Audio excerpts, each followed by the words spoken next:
2024 সালে বাংলাদেশের রেকর্ড 4,813 প্রবাসী কর্মীর মরদেহ এসেছে, যা 2023 সালের 4,552 জনের তুলনায় বেশি।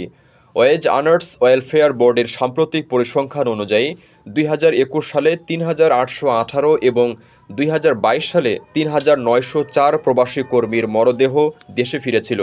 তবে কোন দেশ থেকে কতজনের মরদেহ এসেছে তা পরিসংখ্যানে আলাদা করে উল্লেখ করা হয়নি। 1993 থেকে 2024 সাল পর্যন্ত মোট 56,769 বাংলাদেশি প্রবাসী কর্মীর মরদেহ দেশে ফিরে এসেছে। অধিকাংশ মৃত্যুর পেছনে কর্মক্ষেত্রে নিরাপত্তাহীনতা, নিম্নমানের আবাসন, অতিরিক্ত কাজের চাপ এবং প্রয়োজনীয় পুষ্টি না পাওয়া অন্যতম কারণ।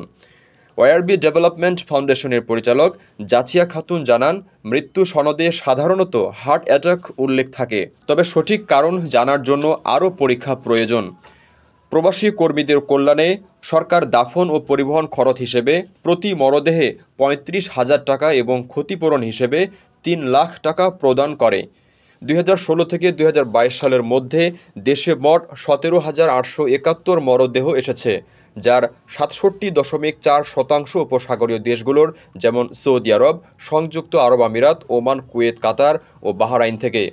জনশক্তি কর্মসংস্থান ও প্রশিক্ষণ ব্যুরোর তথ্য অনুযায়ী 1976 থেকে 2023 সালের মধ্যে 1,60,00,000 বাংলাদেশি কর্মী বিদেশে গেছেন, যাদের 76.3% উপসাগরীয় দেশগুলোতে কর্মরত।